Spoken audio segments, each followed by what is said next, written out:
Welcome to this wonderful platform. If it is your first time of stopping by or coming across this channel for the first time, you are welcome. Please, if you like what you see here, after watching, subscribe, put on your notification bell. It's very important because it's going to help you to know when I upload a new video. In this channel, I present to you news on daily basis on what is happening in the whole world, especially in Nigeria and in Biafra land. Yes, I'm Mother Biafra. I bring to you Biafra news. So before I do that, what I always do is that I analyze it and I sit down there to watch the video together with you. Then we'll come to the comment section to talk about it. Of course, everybody is entitled to his or her opinion. That is why the comment section is there for you to contribute, leave your ideas, your thoughts, your belief about the videos that you have watched. Please, as we are doing this, let us do it constructively. As we hop into today's video, remain blessed. I appreciate all of you. I appreciate your massive support in this channel as we watch. I think the situation you asked about, the insecurity, only one person as things stand now. You know, I give a background. Our background will relate in relation to the problem, what is facing the Southeast now. It's in Anambra. Nobody should deceive himself about that. The governor said, any governor is now taking up a serious initiative to see what to be done. So anybody who is going to be governor in Anambra State must be prepared to face it squarely. The question here, sir, is what do the people themselves need to do?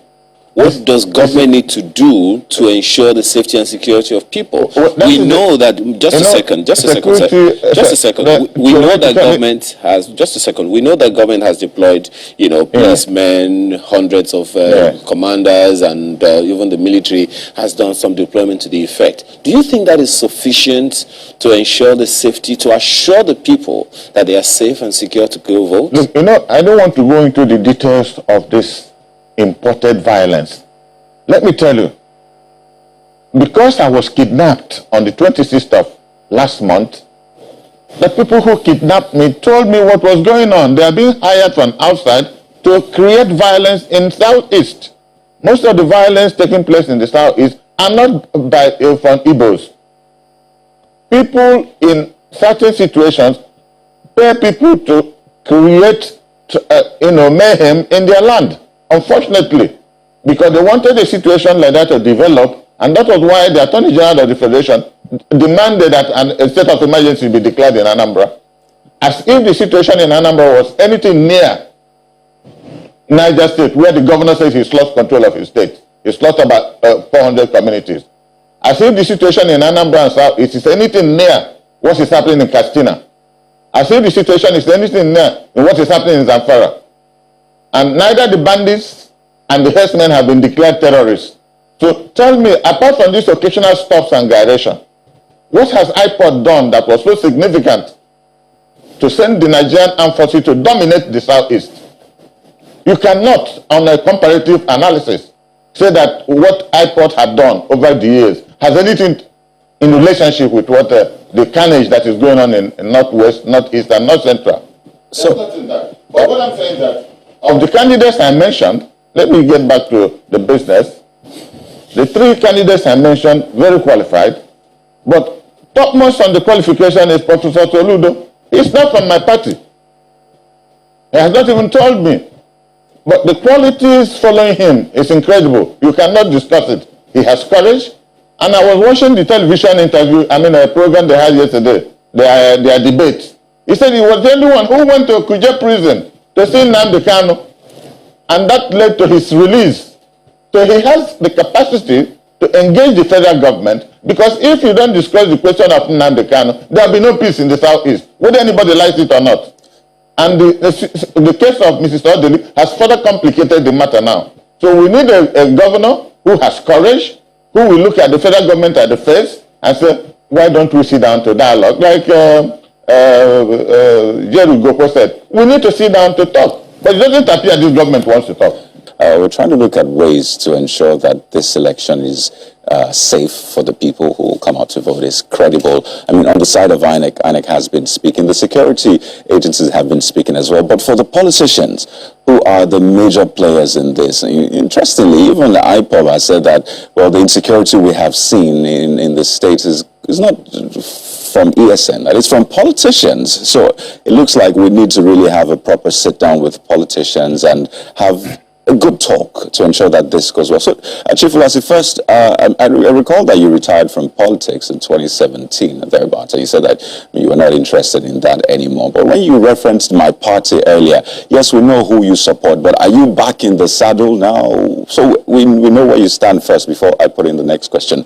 Are you back in party politics? Well, not necessarily. The kind of policies I'm involved now is looking to get out authentic Igbos that will take responsibility for the security of our people. And we want to start it with Anambra. So when you say my party, what do you mean? Well, I used to be party chairman of a party. I have not officially, resigned. Okay, so but what I'm saying, you talked about security. No, so you're still with the PDP, right? Theoretically, yes. No, you're either with the PDP or not. No. I mean, I'm an elder now, and I'm open because all the candidates have come to me. All the candidates have come to me. Okay, let me simplify this. And advise them, if they were restricting me to be a PDP member, they won't come to me. So are you because I have to live above party. And, I laid the foundation here about what the interests of the Igbos are now. And our interest is security of life and property. Definitely. Chief Ulasi, but just to be clear so our viewers understand and get closure on this, are you a card-carrying member of the PDP or not? I was a card-carrying member. So you're not registered with the PDP? No, as of now, I'm not registered with PDP. So it's safe to say you're not a party member? Yes. Okay, so talking about now the security angle. In fact, there's a lot of issues, for Anambra to resolve, but it looks like security is top on the front burner. So let's try to resolve this. And I also recall in 2017, you referenced some warlords, is it from South Africa, who are coming to cause mayhem. That was at that time. You're a politician, and you said that theoretically you were with the PDP, you're an elder statesman or elder party man at this time. But from your reading, from the interactions you've had with politicians, you've said that the major candidates have come to you, as it were. What's your reading of this insecurity you have seen? Is it still what you referenced in 2017? Is it different? And what do we need to touch to ensure that this is brought to an end? Well, the responsibility for the protection of life and property is entirely on the federal government of Nigeria. The governors are, I don't know what to call them, security handkerchiefs. That's what they are. A few days ago, the National Security Advisor, and I must concede, I'm very humbled with knowledge and good delivery, very brilliant man, came out after a National Security Council meeting and gave Nigerians the details of what happened in that meeting, that they took a decision that this Anambra State should, as the president had earlier said, be dominated with the Nigerian military. And I was asking, a Security Council meeting was held for the purpose of making sure that there is security in Anambra election. Not a single human being from either the Southeast or the former Eastern region was involved in that Security Council. Not a single human being. And they did not even go to the extent of inviting any of the governors, especially those that support them, to be able to learn from them, apart from what their own security information give them. Recall that the governor of Anambra actually visited. No. The governor of Anambra State went after the killing of Professor Kunyili's husband. So do you know what was discussed then? Do you know if security or issues like that were not discussed? But I'm talking of what he did not attend the National Security Council meeting. Is he a member of the National Security Council? You can have an expanded Security Council meeting. It happened under Obasanjo. Okay, so the sense is, you're not exactly sure, the process, the governor visited. No, the process. That may have been tabled. There is a process. Course, it was tabled. The process, the process is not hidden. Any government can increase your executive council to get information from stakeholders. It's a personal requirement. If a government is serious and you need something from Chamberlain on media, you need to invite him. You need to invite him. You give information about it, and you use it to formulate whatever policy you want to do on media. I'm just trying to say that. No, what I'm trying to say is that if the government was sincere to discuss what happens in Anambra, somebody from Anambra must at least come there to give them information. So, Chief, are you saying that all of these things have got to be fulfilled before Saturday's election and confidence is restored to the people to come out and vote? Sorry, I didn't hear you. Are you saying that all of these things you've highlighted, do they all have to be done to ensure that people are confident about coming out this Saturday to vote? Well, what I thought they would have done to make it effective, that is by listening to traditional rulers or governors or stakeholders, they did not do. At least not to the best of my knowledge, they did not do. They have given instruction on their decision, and their decision is to dominate Anambra State with the military. Whether that domination will aid people coming out to vote, we don't know. Whether people looking at people with armored cars, machine guns, will assist them to vote, because the thinking now is that they want to repeat what happened in Imo State, where an election was held, somebody came forth and suddenly became the governor. So if people don't come out to vote, they will sit down and write a result for somebody. Thinking by politicians? Because no, what I'm saying that is likely to happen in Anambra State, because I was waiting for my brother to say that. I would have asked him, why is somebody like Dr. Chris Ngige not supporting his candidate? Chris Ngige that formed with Buhari, formed APC. Why is he not supporting his candidate? But his candidate, who do you mean? I mean the candidate of APC. But he's part of the campaign. Where have you seen him in campaign? No, he's actually part of a member of the campaign. They announced his name as member of the campaign. He's never been there. Okay. Well, and he was the first person who said that there was no primary in Anambra State and has not changed it up to today. Okay, well, I think Mark was so, I mean, these are factual. Mark? Well, I know that Ambassador has been keen to contribute to the discussion. You just heard that other... You're going out to vote on Saturday? I will be where the voting will be taking place, because I cannot vote. I was kidnapped, my vehicle was taken, my briefcase where my voting card was taken. Therefore, I have to be there just to make sure my people go out to vote. Do you think your people will be confident to come out and vote on Saturday? Well, let me, before I get to that, I want to say something. Yeah, but you said, just answer, then you say something. You said, do I think that my people will do it? Will come out and vote on Saturday? Yes, they will come out and vote. I'm going home on Thursday. I have a program in Abuja tomorrow, and I'll straight fly to Enugu. I'm going home on Thursday morning. If you doubt, send a representative to come to Neu. My people will come out to vote, because this election means so much to us. My brother there claimed, because I didn't know the nature of the discussion anymore. I was just looking at it. It was getting funny to me, because I want to say emphatically that any Igbo man in Anambra State who joins APC, for as long as Nnamdi Kanu is languishing in jail, is a saboteur. No, Chief, we can't say that, because... Now, I'm telling you, because it is fundamental. It is fundamental for the survival of our people that injustice has to be removed, and we look at him as a symbol of defending that injustice. That may be your opinion, yes, but it is a democracy. People have a right to join wherever they want. No. And we have to respect that. I concede that right. So let it reflect in your response. Chamberlain, the circumstances the Igbos find themselves is no more democratic.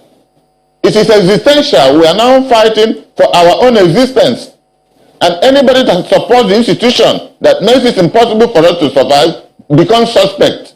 But then, the thing about all of this is... And you forgot to know that the Constitution said before you leave your party to another party, there has to be a division. Yeah, these people moving, what is the basis of their movement? But if we can't get into that subject matter, because while you were chairman of PDP, several people moved from other parties to your party. So it happens to all political parties. Not at all. So politicians should just leave on this your network. Network, if you remember, when Tambuwal, as Speaker of the Federal House, after addressing his colleagues, paused and came back to tell them that because of situations in his state, he was leaving the PDP to APC.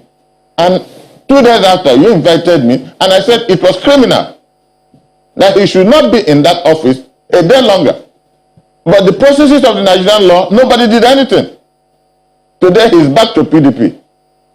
So we are in a system where laws do not function, but because laws don't function, we don't have to trivialize, constitutional processes. Well, importantly, because the concern for us here is safety of lives and property. So the people in the state have got to be free to come out and vote. That's what we're trying to find out, if the atmosphere is good enough for that to happen. They will have the courage to come out and vote. And no one should pigeonhole anyone. It's a democracy. People have a right to their opinion, and we all need to respect that. We could disagree with it, but we need to respect it, because at the end of the day, we still have to have a scenario where people can discuss their ideas intelligently. Ideas have got to contend, then the superior ones have the day. It's the rule of law, not the rule of force. And I think that those are the ideals we should project and protect. If I must comment before I leave, I wasn't challenging anybody's right to move from one point to the other. And I started an argument by laying the foundation that the election happening in Anambra State is not just like any other state, that we had fundamental problem of lives and property of our people as concerns with Nnamdi Kanu. What is happening in the south it's not happening in any other place. All right, Chief, we need to move, because, if we bring out the fact now that Masob, while you were chairman, some of these things happened, and many questions, how could this have happened? So there are different scenarios, and it's unending. But at the end of the day, we'll just hope when I was chairman, that Masob did what? Well, we'll just have to... No, because you just made a statement. I was chairman of party for 3.5 months, and Masob wasn't operating. No. So the question a lot of people will ask is, going back to how the government, branded Masob, arrested leaders, with this a similar scenario, and they'll ask, what did you say about people joining, the central party in government then? Did you say there were saboteurs at that time? So a lot of people will look back and wonder, what is different now? But more importantly is the fact that we're looking ahead at this particular election, and the general call, and I think you have also agreed, is that election should be free, fair, credible, and safe for people. And I'm glad you'll be there, and you'll be supporting your people to go out to vote. And we wish you the very best. Yes, indeed. As we wish every other person out there, just be safe, and then we hope that everyone does the right thing according to the law. I know they will say the right thing is relative, but Chief, we do thank you for coming on. Chief Douglas is a former chairman of PDP and NRC. My wonderful people, thank you so much for watching this video together with me. I appreciate your massive support in this channel. Before, if it is your first time of stopping by or coming across my YouTube channel, you are welcome. Now that we have finished watching this video together, you saw me sitting there watching it together with you. I appreciate you. Let's go to the comment section to talk about it. If it is your first time, subscribe, put on your notification bell. That notification bell is very, very important.